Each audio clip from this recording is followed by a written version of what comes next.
All right, good morning everyone. Welcome back to my channel.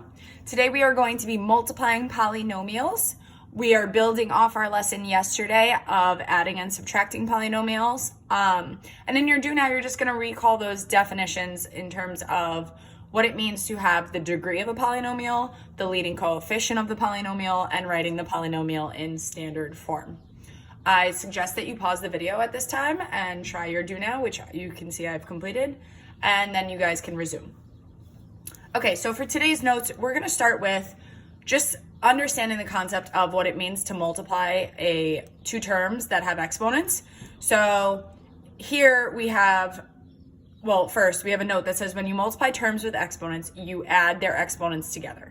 Okay, so you guys can go ahead and write that in, but I wanna show you why. So here are two terms that I'm multiplying, and the base is x, and I have two exponents, x to the third and x to the fourth. So I'm gonna rewrite x to the third as x times x times x. I'm gonna bring down this multiplication symbol, and then I'm going to rewrite x to the fourth as x times x times x times x. And if you look at this, once I've simplified that, I now have 1, 2, 3, 4, 5, 6, 7 x's being multiplied together. So that leaves me with x to the 7th. Now, going back to the first part of this, I could have skipped this whole part of writing this out, and I could have just said, anytime I'm multiplying two of the same bases, I can just simply add those exponents. 3 plus 4 gives me 7. So that's the concept that we're going to use today. And we're going to start with just using the distributive property. So in this first example, I have 5x times the quantity of x squared plus 2x plus 5.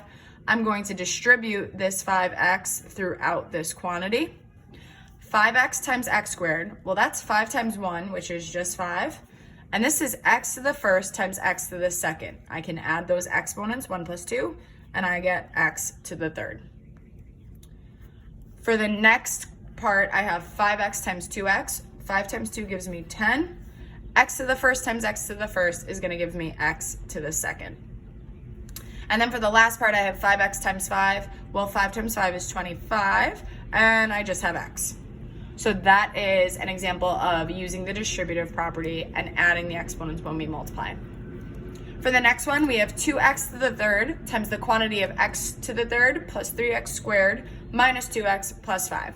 So again, I'm going to be distributing the 2x to the third. First, I have 2x to the third times x to the third. Well, that's simply going to give me 2x to the sixth because 3 plus 3 is 6. For the next part, I have 2x to the third times positive 3x to the second. 2 times 3 is 6, positive 6. X to the third times x to the second, well, 3 plus 2 is 5. So I'm going to get x to the fifth.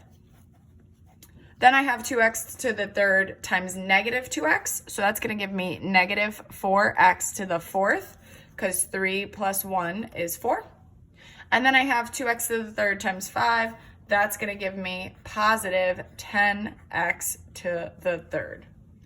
Now, something you want to always double check is to make sure that at this point you have no like terms to combine. And in this case, we don't. So we are finished. All right, moving on. Now we are going to look at, now we're going to look at multiplying polynomials using a box method. Now, the first thing I want to point out to you is this is a binomial and a binomial. So it's a binomial times a binomial. So I wrote using a table, and we call this the box method. You really don't need to make a box, but I will. We're just going to draw a table, and then this is the part where I'll turn it into a box. And what we're going to do is we're going to write each binomial on the top and on the side. It doesn't matter where you write it. So I'll write x, and I'm going to bring that minus 4. I'm going to attach that negative sign with the 4, kind of like when we distribute. And then I'm going to write 3x and positive 2. Okay? And now I'm going to use this table to find the product for each box. So this first box is 3x times x, and that's going to give me 3x squared. One way you can think about this is like finding the area. Essentially what I did was I just found the area of this box, and I want to find the area of the entire box.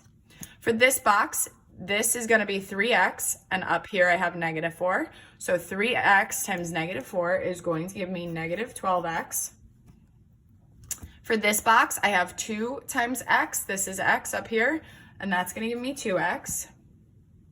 And then for this last box, I have 2, this length is 2, times this length is negative 4, and that's going to give me negative 8. Once I find these terms, I should say, in my box, I want to bring them outside of my box and combine like terms. So I have 3x squared minus 12x plus 2x minus 8. And that's going to leave me with 3x squared minus 10x minus 8, because I can combine those two. Let me just write that a little neater. And that is one way to multiply two binomials. Let's do one more down here. So again, I'm going to set up my box.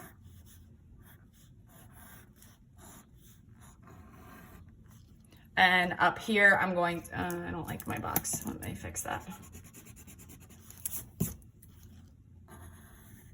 All right, that's a little neater.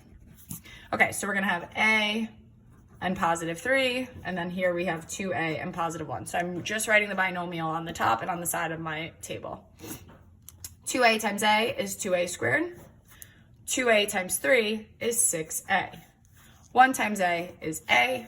1 times 3 is 3. So I get 2a squared plus 6a plus a plus 3. Combining the 6a and the a, I get 2a squared plus 7a plus 3. Okay, so now we're gonna actually do the exact same process, except we're not gonna use the box. We're going to look at the idea of repeated distribution. So I'm just gonna rewrite this so I have a little more space. I have 2x plus 3 times 4x plus 1. So the idea here is we're actually going to distribute the way that we always do, but this time I have to distribute 2 terms to the other quantity. So if you go to the last page, actually I'll grab it. If you look at this page, we distributed 1 term throughout the quantity. Now we're going to distribute 2. So I'm going to start with the 2x, and I'm going to distribute it to the 4x and to the positive 1. So 2x times 4x is going to give me 8x squared. 2x times 1 is going to give me 2x. I just distributed the 2x to both terms in the second quantity. I'm going to do the exact same process now, but this time I'm going to distribute the 3. I'm going to draw my arrows under so you can see this. So I'm going to distribute the 3 to both terms in the second quantity. So 3 times 4 is 12x, and 3 times 1 is 3. Now, what you'll notice is I'm getting a polynomial with 4 terms, as I did in the examples in the table. This is the same process as the box method. I'm just using repeated distribution. So now I combine my like terms, and I get 8x squared plus 14x plus 3. Let's look at another example.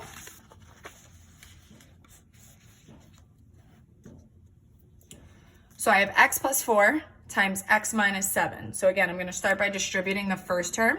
So I'm distributing that x to the second quantity. X times x is going to give me x squared. X times negative 7 is going to give me negative 7x.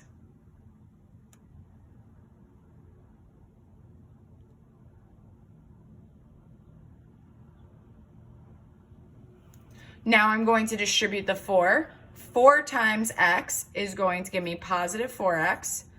4 times negative 7 is going to give me negative 28. And then I'm going to combine my like terms. I get x squared minus 3x minus 28, because negative 7x plus 4x gives me negative 3x. And there you go. Last example, we're going to distribute the x first. So I'm going to get x times x is x squared, and x times negative 10 is negative 10x. And then I do the same with the negative 9. Negative 9 times x is negative 9x. Negative 9 times negative 10 is positive 90. I'm going to combine my like terms, and I get x squared minus 19x plus 90. And there's my polynomial. All right, last page. We're just gonna look at a quick application, and then there is an error analysis, and then we're done.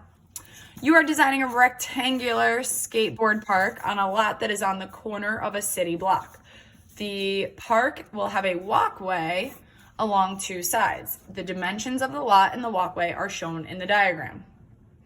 Okay, so if we look at this diagram, here's the skate park that we're drawing, and then here's our scale drawing just to model it. So it appears that the yellow, in my case, represents the actual skate park, and then this area around here is the walkway for you to walk around it. So what I'm noticing here is the length from the end of the skate park to the end of the walkway is X feet. And then I see all the way across, so all the way across the skate park, but then also across the walkway is 45 feet. And then I'm also noticing that the distance between the end of the skate park and the edge of the walkway on this side is also X feet. So the distance is the same for the walkway all the way around. It says, write a polynomial that represents the area of the skateboard park.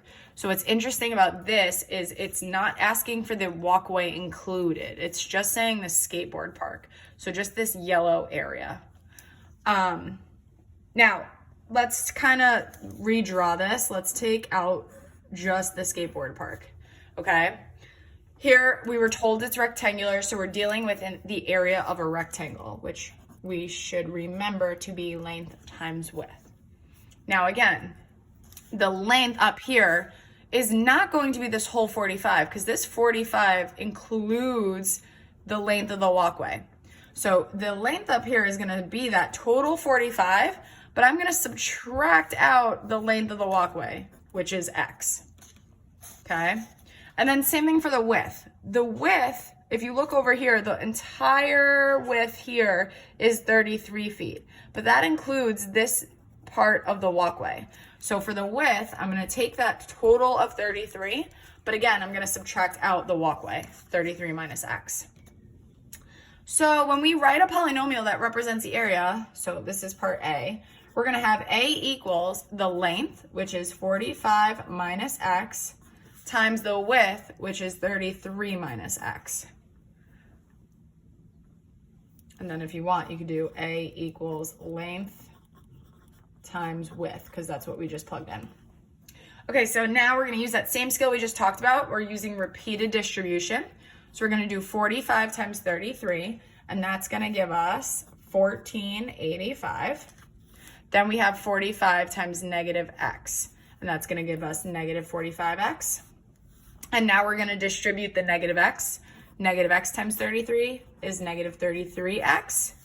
Negative X times negative X is positive X to the second power. Again, remember, when we multiply a variable, we add the exponents, and X to the first and X to the first is gonna give you that second power. All right, now we are going to combine our like terms. So we get 1485, negative 45X minus 33X. When you combine these, you're gonna get negative 78X plus X squared. And lastly, as we talked about in our previous lesson, we wanna write in standard form. So we're gonna say A equals X squared minus 78X constant at the end. And there is your polynomial representing the area of the skateboard park. For part B, it says, what is the area of the park if the walkway is 3 feet wide? Well, the walkway, the length of the walkway is represented by X. So that means we're gonna plug in X equals 3 into our area formula. So we're gonna do A equals 3 squared minus 78 times 3 plus 1485. And we will simplify. We're gonna get 9 minus 234 plus 1485, and we get that the area is 1,260 feet squared. All right, guys, I would love it if at this point you can answer example 5 on your own. You're gonna analyze Shabaz's work. If you're not familiar with who Shabaz is, he was a point guard for UConn, won a national championship, pretty cool. You're gonna analyze Shabaz's work. Let me know what he did that's correct. Let me know what he shouldn't have done. And just double check your answers with the notes key that will be on Schoology. That concludes today's lesson. I hope you enjoyed, and I'll see you soon.